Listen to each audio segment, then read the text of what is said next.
Arthur എന്ന ചെറുപ്പക്കാരൻ jail മോചിതനായ ശേഷം തൻ്റെ ആൻറ്റിയുടെയും അങ്കിളുടെയും അടുക്കിലേക്ക് ഒരു കത്തും പൊക്കിപ്പിടിച്ചു കൊണ്ടുവരുവാണ്. അവരുടെ കുടുംബത്തെ ഈ പ്രദേശത്തെ ഏറ്റവും സമ്പന്നമായ കുടുംബമാണ്. അങ്ങനെ ആർത്തർ ആ മേഖലയിലേക്ക് എത്തിച്ചേരുന്നു.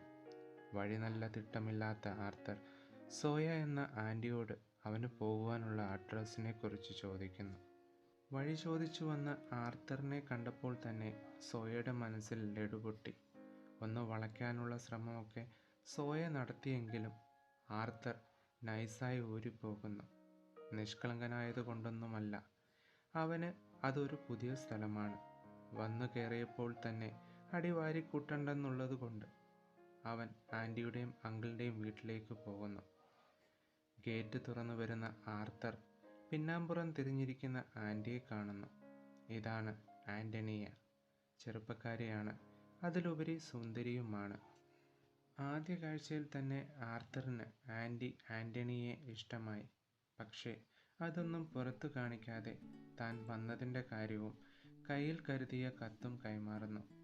കത്ത് വായിച്ചുകൊണ്ടിരിക്കുന്ന ആൻ്റണിയ പെട്ടെന്നാണ് വീട്ടിൻ്റെ അകത്തുനിന്ന് വലിയ ഒച്ച വെച്ച് ഒരാൾ വീട്ടിൻ്റെ പുറത്തേക്ക് വരുന്നത്. ഒരു മധ്യവയസ്കൻ. പെട്ടെന്ന് തന്നെ ആൻറ്റി ആർത്തറിനെയും കൂട്ടി അവിടേക്ക് പോകുന്നു. ഇതാണ് ആൻറ്റിയുടെ ഭർത്താവ് മിഖായേൽ.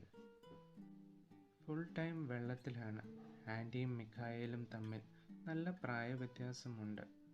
പലയിടത്തായി കിടക്കുന്ന അവരുടെ ബിസിനസ്സും വീടും അതിനോട് ചേർന്ന ഫാമും മറ്റും ആൻറ്റിയാണ് ഒറ്റയ്ക്ക് നോക്കുന്നത്. അങ്ങനെ ആർത്തർ വീട്ടിൻ്റെ അകത്തേക്ക് പ്രവേശിച്ചു. പറഞ്ഞ കാര്യങ്ങളെല്ലാം ആർത്തർ നേരിൽ കണ്ടു ബോധിച്ചു. അങ്ങനെ മിഖായേലിനെ കിടത്തിയതിനു ശേഷം പുറത്തേക്ക് പോകുവാൻ തുടങ്ങിയ ആൻ്റണിയ ആർത്തർ അടിമുടി ഒന്ന് നോക്കി മനസ്സിലൊരു കുളിർമഴ പെയ്യിച്ചുകൊണ്ട് ആൻറ്റിയുടെ കൂടെ ആർത്തർ പോകുന്നു. വഴിയിൽ വെച്ച് ആർത്തറും ആൻറ്റിയും സോയയെ കാണുന്നു. അവളുമായി ചെറിയ രീതിയിലുള്ള ഒരു തർക്കമുണ്ടായതിനു ശേഷം ആൻ്റോണിന ഓഫീസിൽ എത്തിച്ചേരുകയും നീണ്ട ചോദ്യം ചെയ്യലിനു ശേഷം ആർത്തറിന് ജോലി നൽകുന്നു. അങ്ങനെ വളരെ സന്തോഷവാനായ ആർത്തർ കാര്യങ്ങളെല്ലാം പെട്ടെന്ന് തന്നെ മനസ്സിലാക്കുന്നു. ആൻറ്റി തിരികെ വീട്ടിലേക്ക് പോകുന്നു. ആർത്തർ ജോലി ചെയ്തുകൊണ്ടിരിക്കുകയാണ്. ഈ സമയം മിഖായേൽ അവിടേക്ക് വരുന്നു. ചെറിയ രീതിയിലുള്ള സംസാരം, പിന്നെ കയ്യേറ്റത്തിലേക്ക് പോകുന്നു. ആർത്തർ അവിടെ നിന്ന് ഇറങ്ങിപ്പോകുന്നു. എന്തു ചെയ്യണമെന്നറിയാതെ ആർത്തർ ആകെ പരിചയക്കാരി സോയയുടെ അടുത്തേക്ക് പോകുന്നു. ഇരു കൈയും നീട്ടി സോയ ആർത്തറിനെ സ്വീകരിക്കുന്നു. മനസ്സിൽ ഒരു 100 ലഡു പൊട്ടിയ സന്തോഷം. എന്നാൽ ക്ഷീണം കാരണം കിടക്കയിൽ വീണ ആർത്തർ ഉറക്കമുണർന്നപ്പോൾ ആൻറ്റിയാണ് കാണുന്നത്. ഒന്നും പറയാതെ ആർത്തർ ആൻറ്റിയുടെ കൂടെ പോകുന്നു.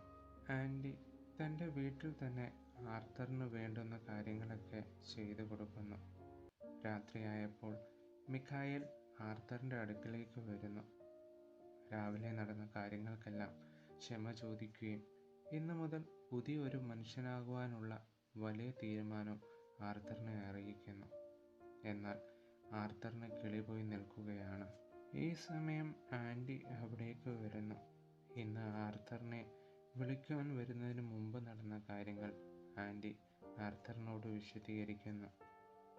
എല്ലാം കേട്ട ആർത്തറിൻ്റെ സംശയങ്ങൾക്കെല്ലാം ഉത്തരം ലഭിക്കുന്നു. സുഖമായി കിടന്നുറങ്ങുവാൻ പറഞ്ഞ് ആൻറ്റിയും മിഖായേലും അവിടെ നിന്ന് പോകുന്നു. അടുത്ത ദിവസം രാവിലെ ഉറക്കമുണർന്ന് തൻ്റെ റൂമിലെ ജനാലയിലൂടെ പുറത്തേക്ക് നോക്കുന്ന ആർത്തർ ആൻറ്റിയുടെ നല്ല മനോഹരമായ കുളി കൺകുളിർക്കെ ആസ്വദിച്ചുകൊണ്ട് പെട്ടെന്ന് റെഡിയായി ഫാമിൽ ജോലി ചെയ്യുന്ന ആൻറ്റിയുടെ അടുത്തേക്ക് വരുന്നു. ആർത്തറിൻ്റെ ഓരോ പ്രവൃത്തികളും ആൻറ്റി വളരെയധികം ആസ്വദിക്കുന്നു.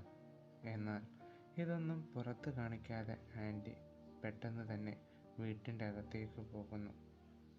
പെട്ടെന്നൊരു നിലവിളി കേട്ട് ആർത്തർ അകത്തേക്ക് പോകുന്നു. വീണ് കാലിന് പണി കിട്ടിയ ആൻറ്റിയെ സഹായിക്കുവാൻ വേണ്ടി ആർത്തർ അങ്ങനെ കാലിൽ ബാൻഡേജെല്ലാം കെട്ടി ആൻറ്റി പുറത്തേക്ക് വരുന്നു. വെളിയിൽ നിൽക്കുന്ന മിഖായേലിനോട് കാര്യങ്ങൾ പറയുന്നു. ഒരു മാറ്റവും മുഖത്ത് തോന്നുന്നില്ല. ആർത്തറാണ് സഹായിച്ചതെന്ന് പറഞ്ഞപ്പോൾ മുഖഭാവത്തിലൊരു നേരിയ തോതിലുള്ള വ്യത്യാസം. ആർത്തർ വന്നതിനു ശേഷം മിഖായലിൻ്റെ മനസ്സിൽ ഒരു പേടിയുണ്ട്. ചെറുപ്പക്കാരിയായ തൻ്റെ ഭാര്യ, അതുപോലെ തന്നെ അവനും ചെറുപ്പം. തന്നെ ഉപേക്ഷിക്കുമോ എന്നൊരു പേടിയാണ് മിഖായലിന്. പെട്ടെന്ന് തന്നെ തൻ്റെ ഭാര്യയെ കെട്ടിപ്പിടിച്ച് മിഖായേൽ ആശ്വസിപ്പിക്കുന്നു. ഈ നിമിഷം ആർത്തർ അവിടേക്ക് കടന്നു വരുന്നു. ആൻറ്റിയുടെയും അങ്കിളിൻ്റെയും സ്നേഹപ്രകടനങ്ങൾ കണ്ട് മുഖത്തൊരു ചിരിയും മനസ്സിൽ നൂറുകൂട്ടം ചീത്തയും വിളിച്ച് ഇന്നത്തെ ജോലിക്ക് വേണ്ടി വണ്ടിയെടുത്ത് പുറത്തേക്ക് പോകുന്നു. വഴിയിൽ വെച്ച് സോയയെ കാണുന്നു. അവൾ ആർത്തറിനെ വീട്ടിലേക്ക് ക്ഷണിക്കുന്നു. ഒരു മടിയും കൂടാതെ സോയയുടെ വീട്ടിലേക്ക് പോകുന്നു. സോയയുടെ ആഗ്രഹങ്ങളൊക്കെ ആർത്തർ സാധിച്ചു. അതിവേഗം ആൻറ്റിയുടെയും അങ്കിളിൻ്റെയും അടുക്കിലേക്ക് വരുന്നു. വീട്ടിൽ ചെന്നപ്പോൾ അവിടെ ആരുമില്ലെന്നറിയുന്നു. ആൻറ്റിയെ കാണുവാൻ വേണ്ടി ആർത്തർ അവിടെ നിന്ന് അതിവേഗം പോകുന്നു.